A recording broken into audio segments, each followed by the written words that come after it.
Olá, meus irmãos. A paz do Mestre Jesus esteja com todos vocês.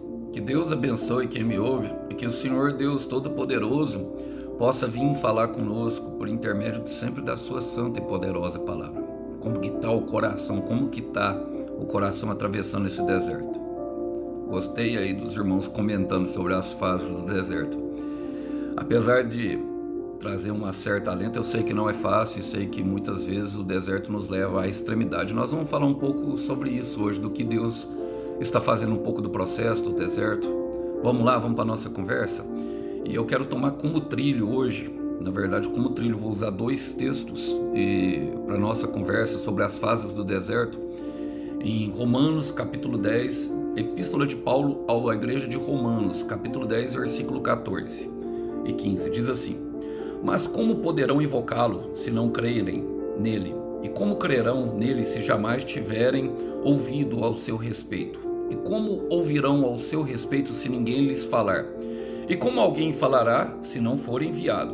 Por isso as Escrituras dizem: como são belos os pés dos mensageiros que trazem as boas novas. Irmãos, olha, Paulo está trazendo aqui justamente explicando como nós chegamos ao Senhor Jesus Cristo. Ele fala que a fé vem pelo ouvir e ouvir a palavra de Deus, mas que anteriormente nós confessamos o Senhor Jesus com a boca e cremos com o coração.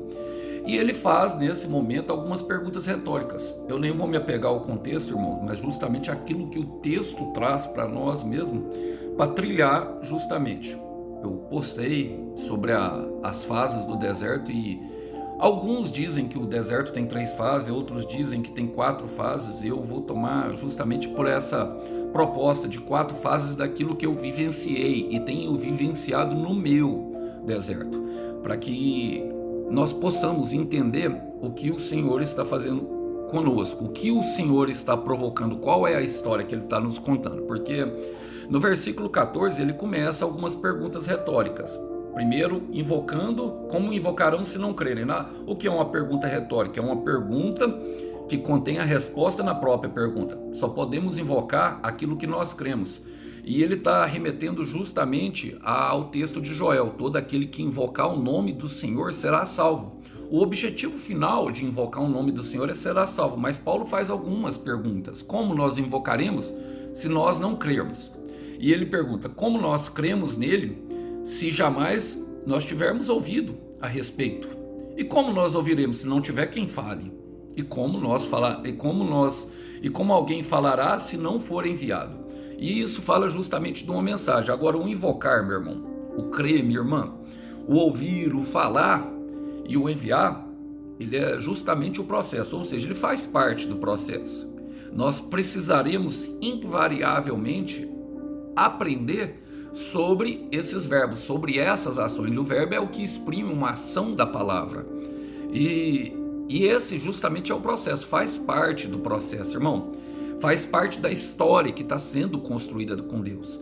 Faz parte justamente do conhecimento do nosso Deus. Nós invocamos a Deus porque chegamos num momento muito difícil, em que nós cremos que somente Ele dará conta da nossa vida. E a palavra fala que é nós, que é a parte da nossa escolha. Nós usamos o nosso livre-arbítrio de acreditar que Ele pode resolver algum problema que nos acometeu, alguma coisa, colocar a nossa vida nos trilhos novamente, se assim eu posso falar. Em Salmo 139, versículo 16, Davi tinha essa consciência. Ele sabia que não poderia se esconder de Deus, que se ele fosse no mais alto abismo lá, o Senhor estaria. Mas eu gosto do versículo 16, por quê? Olha o que ele fala: tu me viste antes de eu ter nascido. Os dias que me deste para viver foram todos escritos no teu livro, quando ainda nenhum deles existia. Ou seja, está falando justamente de um propósito criado. O Senhor já tinha escrito a nossa história antes de nosso espírito no ato sexual do nosso pai com a nossa mãe, já estava pronto, de ele entrar no nosso corpo. Já havia um propósito para que o nosso espírito tomasse forma no nosso corpo. Já havia uma história escrita, já havia um plano traçado, Deus já tinha sonhado, tu me viste antes de ter nascido. Nós somos um sonho, irmão. Nós somos um pensamento de Deus. E isso deve ser tratado na nossa história, para que nós venhamos a desenvolver justamente todos esses verbos, passar por todos esses processos: invocar, crer, ouvir a palavra, falar da palavra, e aqui vem o ato de confissão de pecados e confissão de fé, e depois sermos enviados. O que é enviado, irmão? Aí vai justamente para o próximo versículo, que é o 15. Ele fala: por isso, como diz as escrituras, como são belos os pés dos mensageiros que trazem as boas novas. O que é um mensageiro, irmão? É alguém que carrega uma mensagem. E o que é uma mensagem? Uma mensagem é uma informação. E no nosso caso, um testemunho, uma história. É alguém que contém uma informação capaz de até mudar a vida. Um mensageiro de Deus é uma pessoa que carrega uma informação, que carrega uma história, um testemunho, justamente capaz de alterar até a própria história da humanidade, como nós vemos o caso de Jesus e todos os outros mensageiros que atravessaram a história. E Paulo cita essa parte por quê? Porque como são belos os pés dos mensageiros. Por quê? A história de um homem, irmão, e de uma mulher é determinada por seus passos. Eu quero repetir isso. A história de um homem e de uma mulher é determinado por seus passos, é determinado por todas as suas vivências, é determinado por todas as suas experiências. Davi tinha consciência de que tinha sido escrito, Davi tinha consciência de que essa história já tinha sido escrita. Então nós entramos, Alisson, na questão do pré-determinismo? Não, porque o Senhor, em sua soberania, Ele nos deu o livre-arbítrio. E o livre-arbítrio mostra justamente essa guerra, e eu vou chegar lá, que nós vivemos. A guerra que é uma guerra espiritual. Por quê?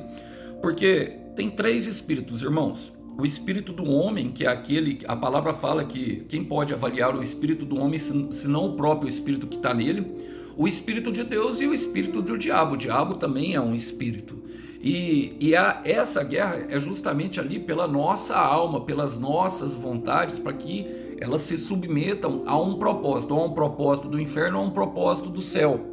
E nós, na nossa decisão, daquilo que nós temos, que é o nosso maior poder, é nosso livre-arbítrio, somos, vamos dizer, incentivados a escolher aquilo que nos cabe melhor, aquilo que se torna melhor para a nossa vida. E é através de uma crença, é através de uma invocação, é através de algo que nós cremos ser o melhor para a nossa vida, cremos ser a verdade para a nossa vida.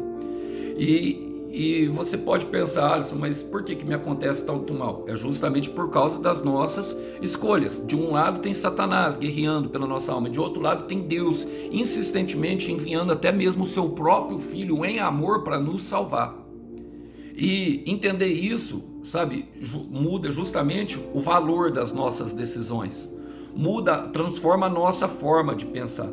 Irmão, se a dor do deserto, se o sofrimento passado ainda não transformou a sua dor de pensar, nós temos que avaliar. Nós precisamos repensar a nossa vida quantas vezes for necessário, justamente para que nós venhamos a entender que Deus tem um plano traçado e no final desse plano é prosperidade e paz. Olha o que Jeremias fala no capítulo 10, no versículo 23. Ele fala: pois o Senhor, o Deus Todo-Poderoso, decidiu. Olha, eu quero ler na versão Ferreira de Almeida. Ele fala assim, pois uma destruição, essa já está determinada. O Senhor Deus dos exércitos executará no meio de toda a terra. Eu vou ler na versão original. Ele fala, pois o Senhor, o Deus Todo-Poderoso, decidiu destruir esse país inteiro e ele executará o seu plano. Algumas versões falam assim ele decidiu, assim ele executará o seu plano. E é a isso que eu quero pegar, porque é justamente o processo de exílio da Babilônia que se corresponde a um segundo deserto. Era uma mensagem que estava sendo implantada dentro do coração daqueles israelitas que decidiram, por seu próprio livre-arbítrio, se desviar do caminho do Senhor e seguir suas próprias vontades, o seu próprio ego, ali adorando a Deus. A grande questão é que quando nós damos ouvido ao nosso espírito humano e o diabo usa isso, os nossos desejos, as nossas coisas, nós já estamos no terreno do inimigo, irmão. E aí enfrentaremos invariavelmente aquilo que chamamos de deserto. Aquilo que chamamos de deserto. E o deserto, como eu disse no começo da palavra, eu resolvi trazer essa mensagem justamente por causa do post que chamou bastante atenção daquela atriz, eu nem lembro o nome dela, mas eu não sei o que, Adriana Esteves, não é? Se eu não me engano.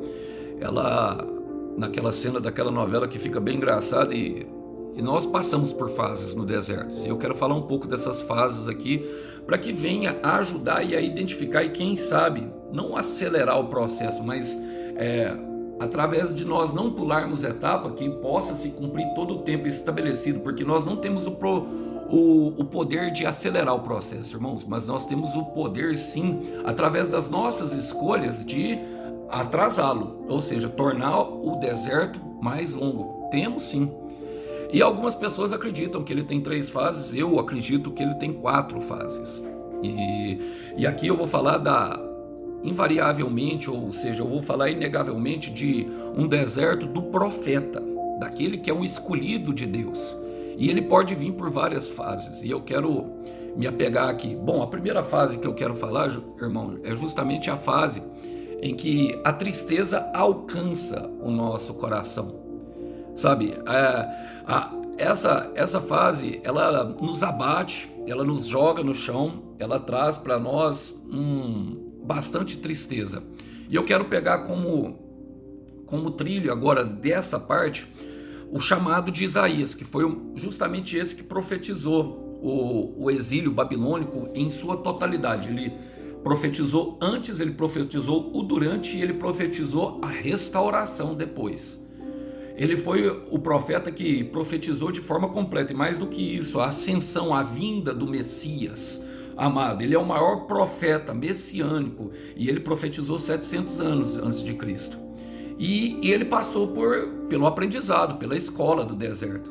Irmãos, aquilo que nós chamamos de processo, Deus chama de deserto. Aquilo que nós chamamos de demora, Deus chama de aprendizado. Eu quero repetir, aquilo que nós chamamos de processo, Deus chama de deserto, e aquilo que nós chamamos de demora, Deus chama de aprendizado. E olha o que fala em Isaías, o capítulo 6, versículo 1. Fala o seguinte: no ano em que o rei Uzias morreu, eu vi o Senhor. Ele estava sentado em um trono alto e majestoso. Todo o templo estava cheio da sua glória.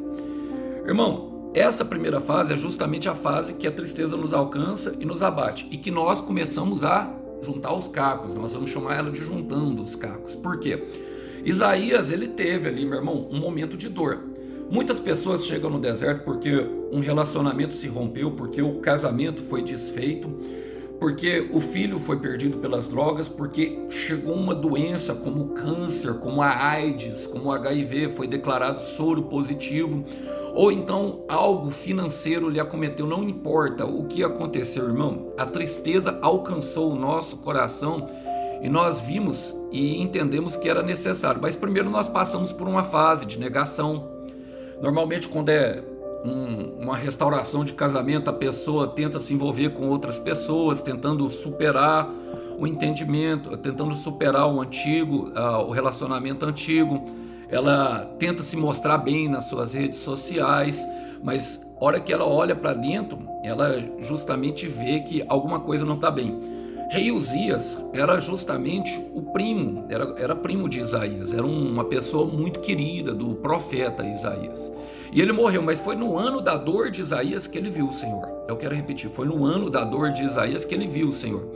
E olha, ele viu o Senhor assentado no seu trono, alto e majestoso. O que quer dizer? Ele entendeu que Deus tinha o controle de todas as coisas, que sobre o controle de Deus estava todas as coisas. E é nesse momento que nós entendemos, nós alcançamos, nós começamos a juntar os cacos e entendemos. Nós passamos da negação à aceitação e à visão, à promessa. Porque Isaías viu todo o templo estava cheio da glória. Irmãos, normalmente não quer dizer que seja assim, não pode ser tratado como um livro de bolo, mas você pode receber, por exemplo, a promessa em outras fases do processo. Mas a primeira fase normalmente é que vem a promessa de Deus. Estava cheio da glória. Isaías viu uma possibilidade de glória. Isaías viu uma possibilidade ali de resolução. E aí nós entramos a hora que há a aceitação de que nós estamos num deserto. E eu gosto do pastor Rodrigo Santana, quando ele vai ministrar sobre o deserto, ele fala que há 3 tipos de deserto.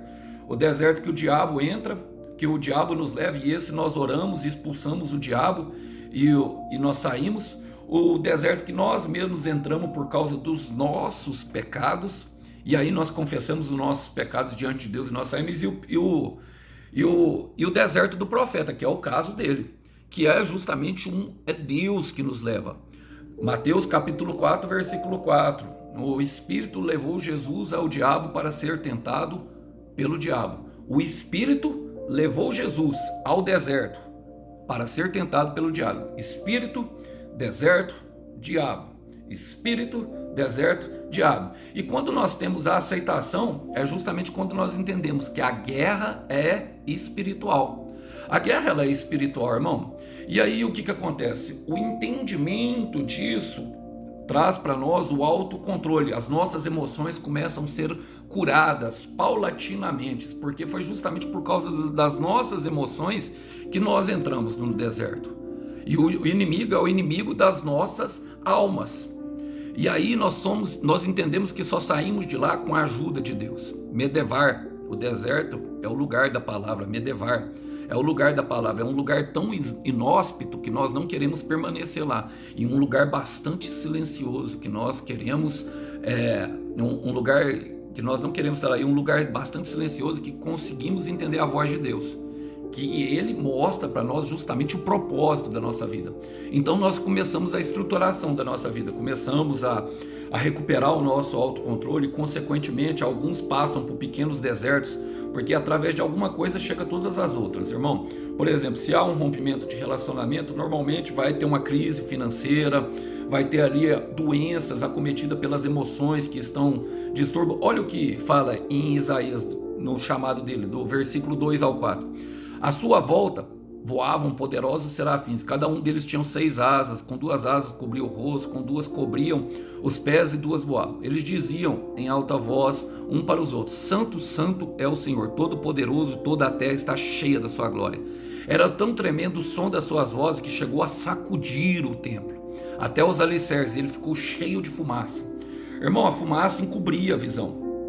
E aquele barulho, aquele sacudir o templo, é o terremoto de Deus, é aquele sacudido, irmão. E ele via só anjos. Até então o Senhor, ele só tinha visto o Senhor e visto os anjos do Senhor. Então ele tinha tido a percepção de que a batalha era espiritual, mas que o Senhor estaria ajudando. Os anjos são os mensageiros de Deus. Ele está construindo aquela estrutura de invocar, crer, ouvir, falar. Nós percebemos que Deus está nos amando no processo. É uma fase em que o amor, invariavelmente, a Deus vai alcançar o nosso coração. Por quê? Porque nós vemos que Ele está no controle e que Ele está agindo ao nosso favor. Os anjos, a palavra fala em Salmos 91, versículo 7, se eu não me engano, que Ele dará ordens aos seus anjos para nos guardar o nosso caminho.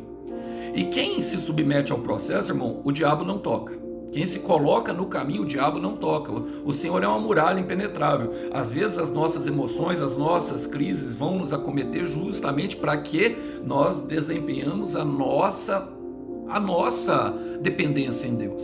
E passando nós vamos alcançar o que é a terceira fase do processo. E qual que é a terceira fase, irmão Alisson? É alcançar o descanso em Deus. Descansando em Deus, sabendo que Ele está no controle de todas as coisas. Essa fase normalmente nada acontece, nós entendemos a separação, ou seja, o afastamento de pessoas, o afastamento de lugares, o afastamento de realidades e até mesmo de trabalhos, de situações a qual nós não deveríamos nunca nem ter participado, porque através daquelas influências, e irmãos, aqui eu quero que vocês saibam, porque nós de influenciados, nós passamos a ser má influência. Eu quero repetir isso, de influenciados nós passamos a ser má influência, então não devemos julgar os outros, mas nós devemos sim nos separar das pessoas, porque nós devemos alcançar, é nessa terceira fase que nós vamos alcançar o descanso no Senhor. Essa terceira fase, o descanso no Senhor é saber que Ele está no controle de todas as coisas, e como nós não podemos fazer nada e sabemos que tudo está no seu controle, nós começamos a descansar, nós começamos a entender a sua graça, começamos a entender que está tudo debaixo do seu controle. Olha, vou ler do versículo 5 ao 7, o que Isaías passou. Então eu disse: chegou a minha hora, vou morrer porque sou um pecador. Sou um homem de lábios impuros e moro no meio de um povo de lábios impuros. E agora eu vi o Rei, o Senhor Deus Todo-Poderoso. Eu quero repetir, agora eu vi o Rei, eis que vem aí o Rei da Glória, irmão. Todo-Poderoso, leão todo-poderoso da tribo de Judá, infalível, é sobre a mão dele que você está, irmão. E às vezes a gente pensa que chegou a hora da morte, é nesse momento, mas não, é nesse momento que nós vamos ver o Senhor. Olha, foi ali que um dos serafins veio voando em minha direção, trazendo uma brasa viva, e ele havia tirado do altar com uma tenaz. Com ela tocou a minha boca e disse: de agora em diante a sua culpa foi tirada, porque essa brasa tocou seus lábios, os seus pecados foram perdoados. Aleluia, aleluia. Este é o Evangelho de Jesus, irmão. Olha, quando nós alcançamos o descanso, irmão, é quando nós pensamos que chegou o nosso fim. É justamente nesse momento que Deus começa a agir. Aí vocês percebem que houve a separação porque Isaías viu. Ele tinha a percepção que estava no meio de um povo de impuros lábios, e ele também se considerava um daqueles. Eu também, mas o que o Senhor veio? O Senhor não tocou os outros. O Senhor tocou ele. O Senhor tocou o profeta. O Senhor tocou o homem que foi escolhido por Deus. E aqui está o motivo de tanto sufoco. Aqui está o motivo dos ventos. Mas o que vai sobrar, meu irmão? O que vai sobrar depois que o vento passar? Por quê? Porque é necessário haver essa separação. Porque ali o Senhor está tirando as impurezas. Os anjos do Senhor estão trabalhando ao nosso favor. O anjo veio em direção trazendo uma brasa, o fogo de Deus. O fogo que nos consome. Fogo que consome, nós te desejamos. É justamente o Senhor é uma obra de aperfeiçoamento, irmãos. Filipenses 1,6 diz que aquele que começou a obra em nossa vida, ele vai terminar. Então, não se preocupe, irmão, você só está numa fase, não pule etapas. Não pule etapas, minha irmã. Eu estou pregando aqui para pessoas que têm vivido tensão. Eu estou pregando aqui para pessoas que têm ido dormir com a dor no peito e acordam chorando. Que às vezes vão dormir bem, mas acordam chorando e não sabem por motivo de tanto sufoco. É que às vezes nos vetam o vento. E esse é o motivo de tanto sufoco. Olha, e agora ele começa a trabalhar em nós. Ele começa a retirar a dor, ele começa a retirar o sofrimento. A brasa vem justamente para tirar aquilo que nos leva a tanto sofrimento. O pecado, irmão. A injustiça. Sabe, os atos de injustiça contra nós que automaticamente feriram o nosso coração, fizeram a nossa alma sangrar e nos colocaram na direção de agressão. De vítima passamos a fazer parte dos agressores. E então entendemos, irmão, que no deserto que não há coração de Alasca que resista ao deserto. Não há coração de Alasca que não amoleça no deserto. Não há armadura que a dor não perfure. Eu quero repetir isso. Não há armadura que a dor não perfure. E aí estamos prontos, irmão, justamente para a quarta fase, que eu creio que é a tão desejada, e agora eu vou chegar no final, que é justamente o propósito e o cumprimento da promessa. É nesse momento que nós vimos. E aí no versículo, meu irmão, 8, olha o que Isaías fala. Então ouvi a voz do Senhor. Só agora ele ouviu. Só agora ele teve clareza, dizendo: quem será o mensageiro que vou enviar ao meu povo? Quem irá por nós? E eu respondi: eu irei, Senhor, envie-me. Mas por que ele se colocou, irmão? Por que ele foi? E aí precisamos compreender, porque isso aconteceu no capítulo 6 de Isaías. Então teve o primeiro do 1 ao 5. Nada impede de nós começarmos a anunciar a palavra antes, irmão, a mensagem antes dela acontecer, porque nós vamos profetizando, como Ezequiel 37, no vale dos ossos secos. Vamos anunciando a palavra do Senhor e toda a bondade dele, porque a bondade e a fidelidade do Senhor começaram a nos seguir todos os dias da nossa vida. Ele começou a nos remover, começou a nos aperfeiçoar, começou a nos amar no processo, nos prometendo um futuro glorioso, e durante todo esse futuro incerto que estava na nossa mente agora, começamos a vislumbrar páginas de alegria, e por isso nos oferecemos, por isso entregamos a nossa vida para Ele. E quando eu falo mensageiro, irmão, não falo só da arte de pregar a palavra como eu faço para vocês, eu falo de uma história de vida transformada, de uma história de vida entregue na mão do Senhor, justamente. Envia-me a mim. O que nós enviamos, irmão? Enviamos uma informação, enviamos um e-mail, enviamos uma pessoa para falar com a outra, enviamos alguém, enviamos, sabe, um presente, enviamos muitas coisas. E ele fala, envia-me a mim. O envio é um cumprimento de uma promessa, é o propósito estabelecido no céu. O Senhor construiu a nossa história, Ele nos deu uma história. E eu quero dizer, meu irmão, é com muitas lágrimas que se escreve uma história bela. Eu quero repetir, é com muitas lágrimas que se escreve uma história bela. É com muitas lágrimas que se escreve uma história bela. Ele ouviu a voz do Senhor, a quem eu vou enviar o meu povo, porque o povo não foi tocado pela brasa que veio do altar, que o anjo tocou você, meu irmão, que o anjo tocou você, minha irmã, sabe, não foi eles que Deus escolheu, foi você é uma escolha de Deus. Os seus dias estavam escritos no livro. Tá entendendo? Mensageiro, mensageira, mas é com muitas lágrimas que se escreve uma história bela. Mas o deserto que fere tem um propósito que cura. Sabe, como eu vou conhecer o Deus que restaura se a minha vida não estiver em cacos? Como eu vou conhecer o Deus que ressuscita a vida se a minha vida não estiver com muitas partes mortas? Como eu vou conhecer o Deus que prospera se eu não tiver sem paz e totalmente desfalecido, totalmente em falência? Como eu vou conhecer o Deus que guia os meus passos se eu não passar pelos vales de trevas e morte? Como eu vou conhecer o Deus que dá vida se eu não estiver em morte? Como eu vou conhecer o Deus que faz milagre se não tiver um impossível na minha vida? E aqui eu quero terminar, irmão. Ele está construindo uma linda mensagem, Ele está construindo uma linda história na sua vida. E o próprio profeta Isaías, ele diz o seguinte no capítulo 14, no versículo 24, e aqui eu quero terminar. O Senhor Todo-Poderoso fez uma promessa solene: vou cumprir o que planejei. Como pensei, assim será. Como pensei, assim será. E os pensamentos dele são mais altos para nós, pensamentos de paz, e para te dar o final que ele espera, porque ele colocou dentro de você o querer, e ele vai operar também o realizar. Deixa Deus construir a tua história, meu irmão. Deixa Deus construir a sua história. Por que eu escolhi 4, Alisson? Por que o Alisson, irmão, Alisson escolheu 4 fases do deserto? Justamente porque 4 fala de completude da obra de Deus. A obra na sua vida será completa. O que o céu começa, o céu termina. E na sua vida foi uma escolha dele. Então deixa Deus agir.